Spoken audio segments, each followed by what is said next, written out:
نحمده ونصلي على رسوله الكريم أما بعد فأعوذ بالله من الشيطان الرجيم بسم الله الرحمن الرحيم رب اشرح لي صدري ويسر لي أمري واحلل عقدة من لساني يفقهوا قولي وقال الله تعالى في القرآن المجيد والفرقان الحميد فمن عارض عن ذكري فإن له معيشة ضنكا ونحشرهم يوم القيامة أعمى قال رب لما حشرتني أعمى قد كنت بصيرا۔ جو میرے قرآن سے منہ موڑے گا، جو میرے احکامات سے منہ موڑے گا، جو میرے نبی کے فرمان سے منہ موڑے گا، جو میرے نبی صلی اللہ علیہ وسلم کی اطاعت سے منہ موڑے گا، میں اس کو قیامت والے دن اندھا کر کے اٹھاؤں گا، بلکہ وہ دنیا میں بھی اندھا ہے۔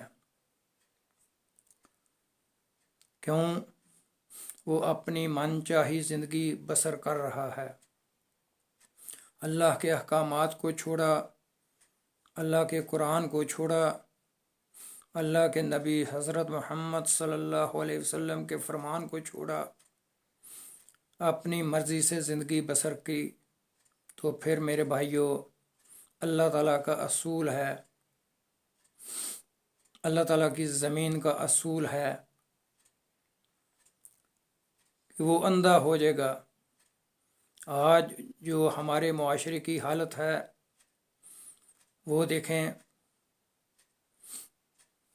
بازاروں گلیوں میں جائیں، ہماری مائیں بہنیں برہنہ حالت میں پھر رہی ہوتی ہیں، سکول کالج میں جائیں، ہماری بیٹیاں ہماری بہنیں برہنہ حالت میں پھر رہی ہوتی ہیں،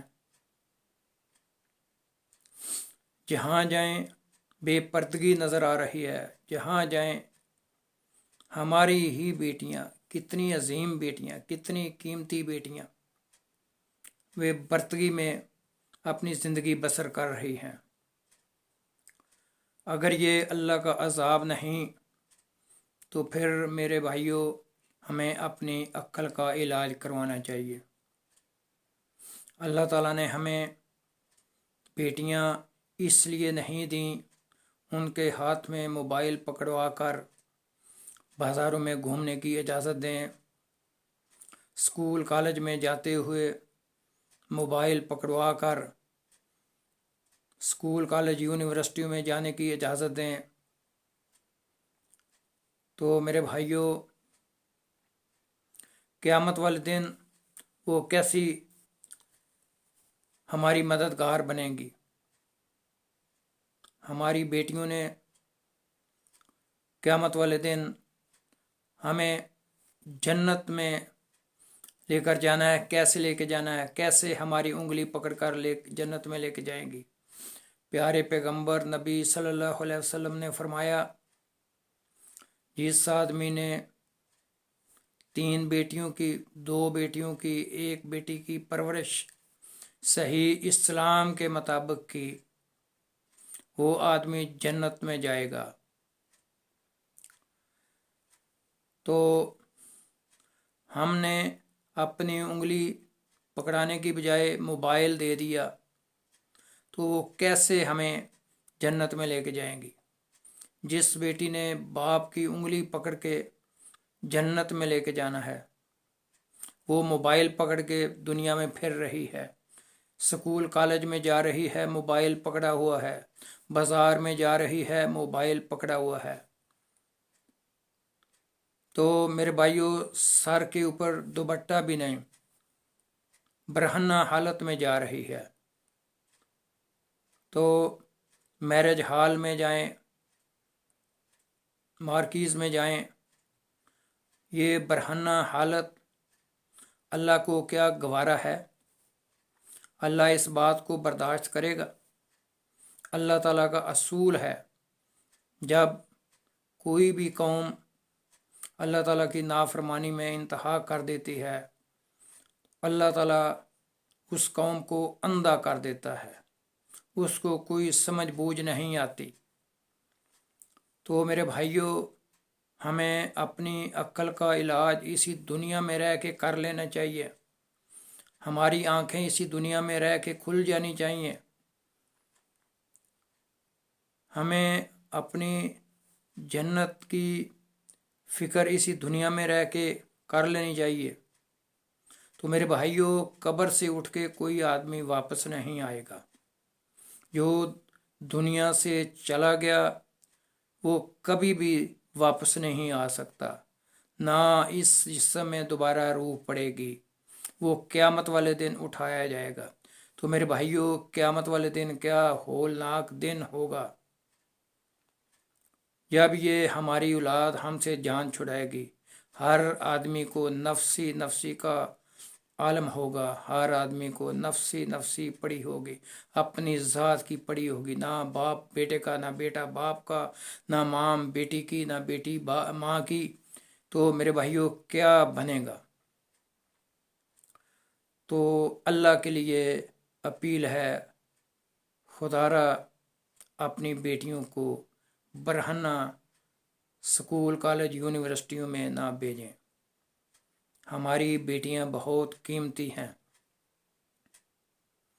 بہت ہی عزت والی ہیں. ہم نے تو یہود و انصارہ کو دعوت دینی تھی اسلام کی. ہم نے خود ہی اسلام کو ترک کر دیا، ان کے طریقوں کو اپنا لیا. قیامت والے دن ہم کیسے جنت میں جائیں گے؟ جنت کی خوشبو نہیں سونگیں گے. نبی صلی اللہ علیہ وسلم کا فرمان ہے، ایک عورت 4 آدمیوں کو جہنم میں لے کے جائے گی. سب سے پہلے باپ. جب اس عورت کو گھسیٹ کر جہنم میں لے کے جایا جائے گا، ٹھہرو ٹھہرو، وہ کہے گی میرا باپ بھی ہے جس کے ذمہ میں میری تربیت تھی. اس نے مجھے کیوں نہیں تربیت کی؟ میری تربیت کیوں نہیں کی؟ بلایا جائے گا باپ کو، ہاں جی چلو پکڑو. پھر وہ کہے گی ٹھہرو ٹھہرو، میرا بھائی بھی ہے، اس کو بھی بلاؤ. اس نے کیوں نہیں مجھے پردہ کی تلقین کی؟ کیوں بے پردگی میں مجھے لے کے جاتا تھا بائک کے اوپر بٹھا کر، گاڑی کے اوپر بٹھا کر، کیوں بے پردگی میں لے کے جاتا تھا؟ پھر اس کے بعد باری آئے گی خاوند کی. ہاں ہاں، جس کو اللہ کے سوا اگر سجدہ کرنے کا حکم ہوتا تو بیوی اپنے شوہر کو کرتی. اس کو بلایا جائے گا، ہاں جی آجو، تم نے کیوں نہیں اپنی بیوی کو پردے کی تلقین کی؟ تو میرے بھائیوں، چوتھے نمبر پہ بیٹا آ جائے گا. بیٹے کو بلایا جائے گا، ہاں جی تو نے کیوں نہیں اپنی والدہ کو پردے کی تلقین کی؟ چلو 4 کے 4 رشتے وہ جہنم میں گھسیٹ کر لے کے جا رہے ہیں. تو میرے بھائیوں، کوئی آدمی وہاں بچانے والا نہیں. محمد صلی اللہ علیہ وسلم کی شفاعت بھی اس کے اوپر فرض ہوگی جو نیک اعمال کرے گا. اگر یہود و انصارہ ہندوؤں والے اعمال کر کے اللہ کے پاس جائے گا تو اس کے ساتھ معاملہ بھی وہی ہوگا.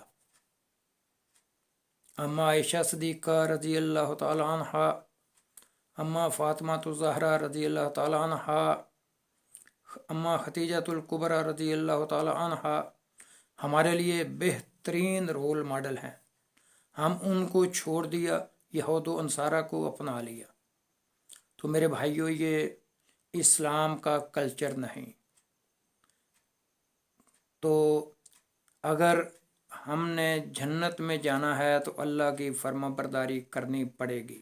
اما عائشہ صدیقہ رضی اللہ تعالی عنہ، خدیجۃ الکبریٰ رضی اللہ تعالی عنہ، اما فاطمہ الزہرا رضی اللہ تعالی عنہ، ان کی سیرت کو اپنانا پڑے گا.